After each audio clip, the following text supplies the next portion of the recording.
Achille, est-ce qu'il y a encore d'autres dimensions Oui, il y a une autre dimension importante de la manière dont Dieu voit la RDC? qui a un contenu spirituel important, mais qui a aussi un contenu matériel important. C'est dans Ézéchiel au chapitre 5, Oui. verset 5. Verset 5 précisément. Ézéchiel chapitre 5, verset 5. Ainsi parle le Seigneur l'Éternel, c'est Jérusalem. Je l'avais placé au centre des nations et des pays d'alentour. Jérusalem veut dire maison de paix. Oui. Je l'avais placé au centre des nations. Si vous prenez la carte du monde, vous regardez, vous étudiez très bien cette carte, vous allez constater que la RDC est placée au centre du monde. Cela a une signification importante. Je l'avais d'ailleurs indiqué la dernière fois. Aujourd'hui, j'espère, on aura un peu plus de temps d'approfondir. Le centre. Quelle est la signification du centre? Le centre est un point de rayonnement. Quand nous avons appris la géométrie, c'est à partir du centre qu'on traçait des... Mais voilà. Ouais. C'est un point de rayonnement à la fois spirituel, mais également économique. Point de rayonnement spirituel en ce sens que la parole de Dieu, au temps de la fin, partira de ce pays vers les autres nations. Pour révéler aux autres nations que Dieu a un plan pour chacune des nations et quels sont les éléments de ce plan et comment faire pour revenir au plan de Dieu. Parce que certaines nations du monde, il est vrai, à un moment donné de leur histoire, ont vécu conformément à la vision, mais aujourd'hui, quasiment toutes les nations sont en dehors. Ouais. Il faut évangéliser les nations en apportant cette nouvelle. Il y a un renversement terrible. Renversement des valeurs et tout. Un renversement terrible. Et les conséquences sont là. Ouais. Point de rayonnement matériel, sinon économique. C'est-à-dire que ce pays a la vocation d'être une plaque tournante en matière de commerce international, d'être un carrefour commercial, mais également un carrefour culturel, à partir de la variété de langues que nous avons. Je suis allé une fois en Afrique australe. On était dans une réunion où on discutait d'un accord commercial. À un moment donné, la délégation qui se trouvait en face de nous, ils devaient se concerter, nos homologues, et ils se sont mis à parler dans leur langue. Ils ont parlé, et puis après, ils devaient traduire pour nous. C'est un pays anglophone. Un membre de notre délégation a dit, mais il ne sert à rien de traduire, parce que votre langue, je la comprends parfaitement. Elle est similaire à la langue que je parle dans mon village. C'est pas vrai ça. Et je vous assure, c'est un directeur, il était directeur, je crois qu'il est retraité maintenant, il était directeur au ministère des Affaires étrangères, et il a traduit textuellement exactement tout ce que nos homologues de ce pays avaient dit, et ils en étaient étonnés. Donc un autre élément que Dieu nous a donné, une autre richesse, c'est la variété de langues. C'est vraiment une richesse. C'est la variété de langues. Avec ces langues, on peut communiquer pratiquement avec tous les pays d'alentour. Donc là, si je comprends bien, dans la vision, dans la pensée de Dieu, comme Dieu veut que les Congolais, qui doivent faire le travail d'aller évangéliser à ces temps de la fin, avec cette multiplicité de langues, donc ils peuvent aller même partout, dans des coins où ces langues sont parlées et ils vont s'exprimer aussi aisément. Vous avez parfaitement compris. C'est ce qui s'est passé à la Pentecôte. Les apôtres se sont mis à parler en plusieurs langues et ils se sont fait comprendre de tout ce qui était là. Chacun attendait à sa langue. L'évangile dans sa propre langue. Et ils en étaient même étonnés. Ah oui. Vraiment. Voilà un don merveilleux que le don de langue, la variété de langues. Quelle diversité, quelle richesse culturelle. Donc ce pays, dans la vision de Dieu, a également cette vocation. J'étais à Nairobi dernièrement. Ils parlent le Swahili, comme nous. Oui. Donc si on ne comprend pas l'anglais, mais du moins les on peut parler Swahili. On communique bien avec nos frères kenyans. Ouais. C'est ça. Et on peut multiplier les exemples comme ça. On peut multiplier. Et donc, je vous assure, ces homologues qui étaient en face de nous, en train de discuter l'accord commercial, en étaient étonnés. Ils ont dit, mais comment est-ce que ça... Non. Mais j'ai bien compris. Voilà, vous avez dit ça. Et en matière commerciale, ce pays est un hub, c'est-à-dire un point à partir duquel on peut développer plusieurs corridors d'échange. Je vous ai dit dernièrement que la RDC peut faire la jonction entre l'océan Atlantique et l'océan Indien, parce qu'on est situé au centre. Cela appelle quoi? Cela appelle le développement des infrastructures. Ce qui fait que, dans notre émission, nous n'allons pas nous limiter à donner des éléments sur le plan que Dieu nous donne, mais aussi à donner les solutions que Dieu nous donne à partir de sa parole. Les solutions pratiques, je veux dire. C'est-à-dire solutions politiques, solutions économiques et solutions techniques pour que ce pays soit véritablement celui qui correspond à sa vision. En vous entendant parler là, la RDC au centre, et ça signifie que nous sommes un point de rayonnement, un centre où une plateforme où nous devons jouer beaucoup de rôles. Et aujourd'hui, quand je vois comment l'Afrique est en train encore de retomber plus bas, des coups d'État par-ci, par-là, des guerres par-ci, par-là, des troubles partout, ça, je dis, donc, la RDC ne joue pas encore son rôle. Effectivement. Et tout ça, c'est peut-être la cause de la RDC. Effectivement.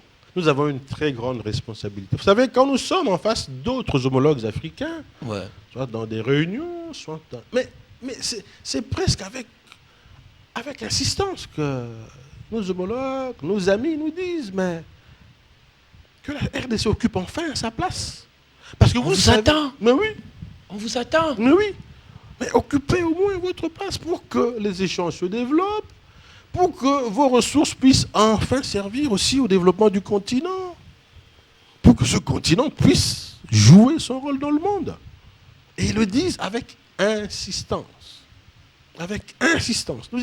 En disant, nous attendons la RDC. Tout récemment encore, on était avec des experts internationaux, occidentaux, ils ont dit, le monde des affaires internationales attend de la RDC des signaux clairs. Parce que les gens veulent faire des affaires avec ce pays, mais ils sont réticents à cause d'un certain nombre de choses. Voilà que même les étrangers comprennent la vision de Dieu pour la RDC. Alors, qu'est-ce que nous avons à faire? Partager cette vision et arriver à la traduire dans la réalité. Oh, donc la RDC au centre du monde. Ouais. Donc aujourd'hui, nous avons étudié deux grands points. J'aimerais que vous repreniez un peu ça, ces deux grands points. Premièrement, nous avons vu que la RDC, pays de délices, correspondant à la description biblique du Jardin d'Éden. Ouais. Et donc, l'Afrique, berceau de l'humanité, veut dire que le Jardin d'Éden que Dieu a créé, l'endroit où il a placé le premier homme, doit se trouver en Afrique. Ouais. Cheikh Anta Diop l'a dit, et j'ai lu les travaux de Cheikh Anta Diop. Et quand nous voyons la description du Jardin d'Éden, quand nous voyons ses richesses en flore, en faune, quand nous voyons ses richesses en minéraux, il n'y a vraiment aucun autre endroit dans le monde que la RDC. En tout cas, j'en suis fermement convaincu, nous avons la grâce d'avoir le pays qui se trouve dans ce qui était autrefois le Jardin d'Éden.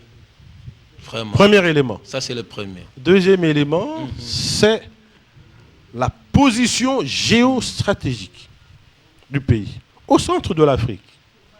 Cela traduit une vocation à la fois spirituelle, mais économique aussi. Non, mais avant que vous développez ça, j'aimerais quand même que vous repreniez la conséquence de ces premiers éléments-là. Donc, RDC et Jardin d'Éden.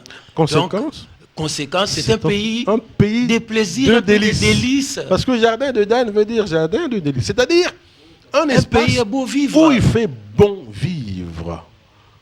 Mais, qu'est-ce que la Bible dit? Je vous ai donné un pays de délices et vous en avez fait un pays de désolation. C'est dans Zacharie. Vous en avez fait un pays de désolation. C'est-à-dire un pays où règne la tristesse, où règne le désarroi, où règne le désespoir. Surtout la jeunesse. Mais regardez un peu la jeunesse congolaise. C'est une jeunesse désespérée. Et vous savez, je termine. Vous savez comment la jeunesse congolaise se qualifie? Ils disent, nous sommes une jeunesse sacrifiée. Sacrifiée par qui? Non, telle n'est pas la vision de Dieu. Il faut arriver à rendre de l'espoir à cette jeunesse, d'abord en lui communiquant la vision de Dieu pour son pays? Je voulais dire, est-ce qu'il n'y a pas aussi une main noire de l'ennemi? Il n'y a pas de forces négatives, occultes aussi qui empêchent non, mais ce que vous dites a toute son importance.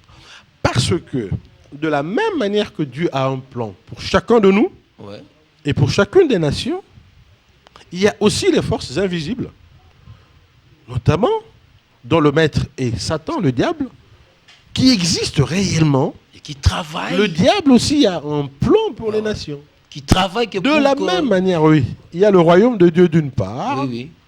À l'opposé, il y a le royaume des forces des ténèbres. Mais ça, c'est une dimension spirituelle de la question. Et c'est à ce niveau-là que les serviteurs de Dieu doivent vraiment jouer leur rôle pour non seulement enseigner, mais combattre aussi. Parce qu'il y a des forces spirituelles mauvaises, celles que la Bible appelle les dominations, les pouvoirs, les princes de ce monde. Deuxième élément, c'est ce dont je parlais, donc c'est carrefour commercial et culturel. Et cela a des conséquences. C'est que c'est un pays qui est appelé à avoir un rayonnement dans le monde. Rayonnement en termes d'échanges commerciaux et tout. Et pour ça, il doit s'équiper en infrastructure. J'ai parlé dernièrement des plateformes logistiques qu'il faut avoir pour permettre des échanges entre le nord et le sud de l'Afrique, entre l'est et l'ouest de l'Afrique, et avec le reste du monde. Dis un mot pour ces jeunes qui nous suivent maintenant. Très bien. Moi, j'aime très bien. Moi, je suis très en contact avec les jeunes. Je voulais simplement dire aux jeunes ceci. Première chose, croyez en l'avenir de votre pays, non selon la parole des hommes, mais selon la parole de Dieu. Deuxième chose, changez votre façon de voir les choses, conformez-la à la vision de Dieu pour le pays. Et troisième chose, la plus importante, vous êtes la force et l'avenir de ce pays. Ne pensez pas que la solution se trouve dans le départ, en quittant ce pays, que vous trouverez le bonheur ailleurs. Non. La Bible dit que le Seigneur vous bénira là où il vous a placé. Ok. En tout cas, merci à tous nos amis qui nous ont suivis, surtout à vous les jeunes. Vous avez suivi le frère Achille Bondo, qui vous encourage de rester dans ces pays, de travailler et de marcher dans ces pays selon la vision de Dieu et non selon la vision des hommes. Voyez notre pays tel que Dieu le voit et pas le contraire. C'est comme ça que nous allons bâtir un pays fort, une nation puissante pour aller évangéliser, faire le travail que Dieu attend de nous. Merci si vous avez suivi cette émission.